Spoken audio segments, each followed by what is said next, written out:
I'd like to talk about the Simone Biles story, and I want to talk about it maybe in a way that isn't really being discussed much right now, and that's through the lens of communication, what Simone Biles has communicated, and then what we have heard her say.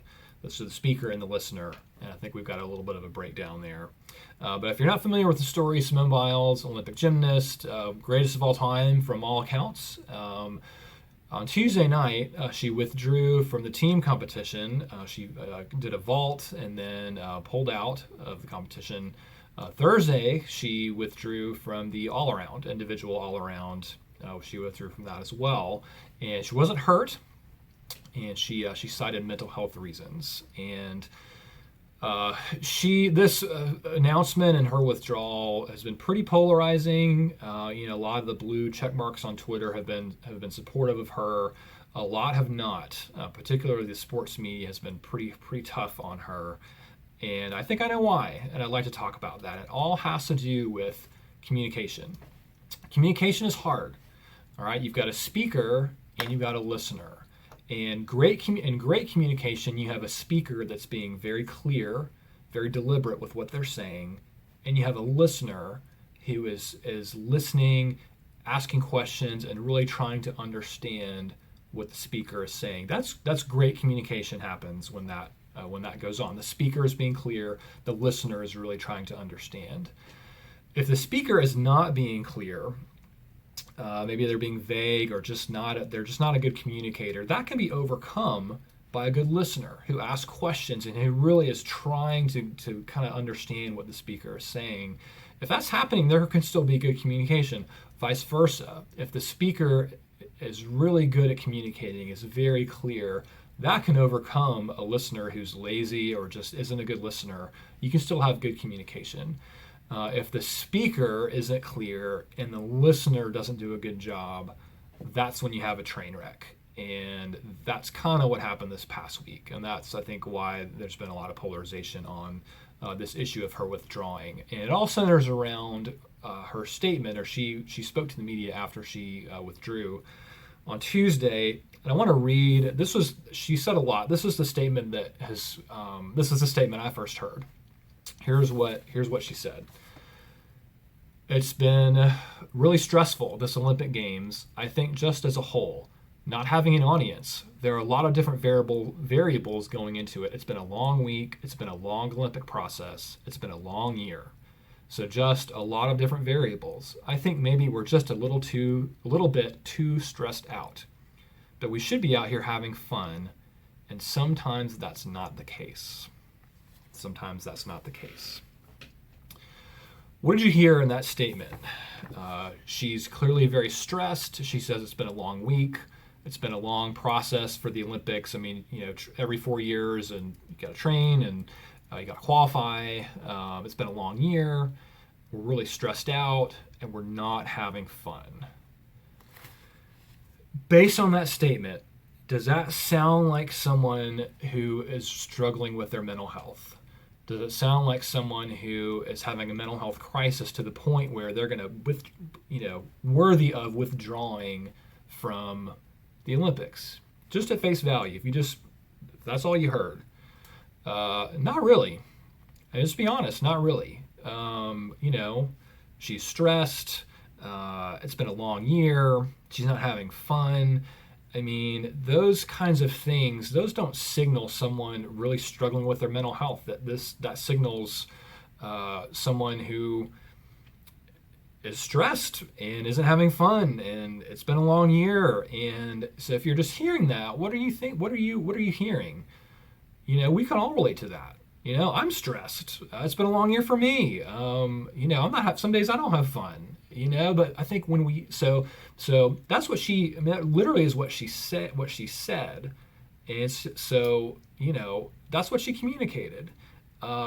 She's got to own some of that. So some of this criticism that she's taking from pulling out and people really coming down pretty hard on her, saying she quit and she needs to suck it up, and you got to push through, and sometimes life is stressful and sometimes life is hard, and she's got to understand where that's coming from, because this statement really left I mean, she left the door wide open for that kind of criticism. So, I really do think this is not a good statement.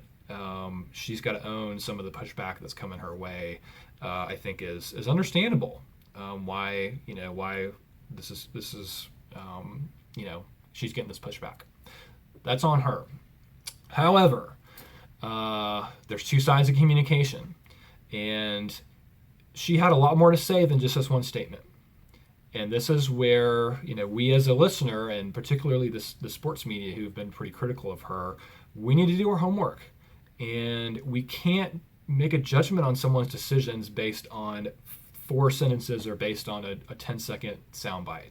But we do it all the time. And the sports media clearly did this. She had a lot more to say about this. And if you took the time to really listen to her, was she stressed out and not having fun? Yes, but there was so much more to it than that she talked about throughout the week. But you had to be a good listener to really hear that. And so we've got to own that. As a listener, we've got to do better about listening and not just rushing to judgment. And I think that's really what happened this week. And this is really common in communication. And I can't tell you how many times I have a couple in my office as a counselor or a family, and they're not communicating. And I try to help them and facilitate their communication. And a lot of times by the end of the session, I look at them and say, look, guys, it sounds like y'all really agree more than you disagree. It sounds like y'all are kind of on the same page. And they're like, yeah, I guess that's true. Because communication is really hard. What are the takeaways here? The takeaways are, if you're the speaker, if you're trying to communicate something, words really matter.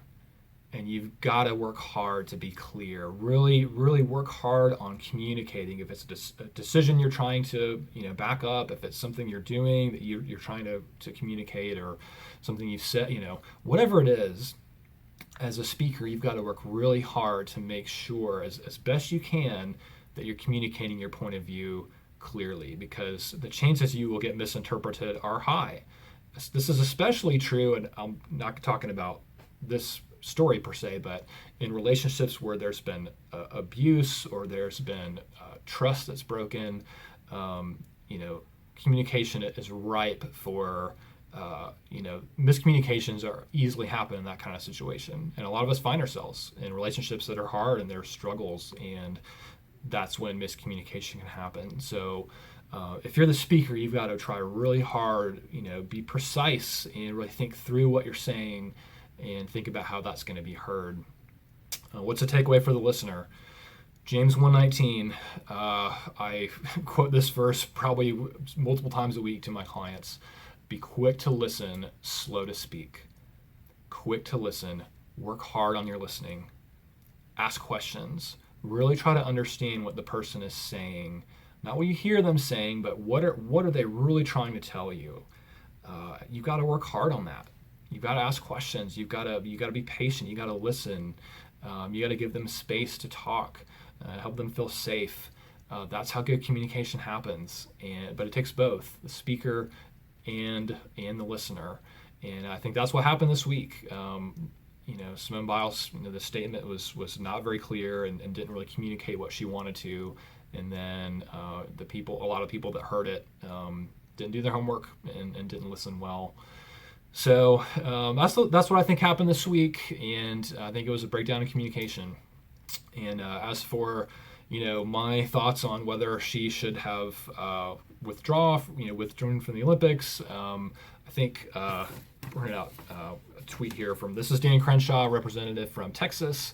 Here's what he said: Simone Biles has been making America in Houston proud for years. She has been the woman in the arena, a place that the internet trolls know nothing about.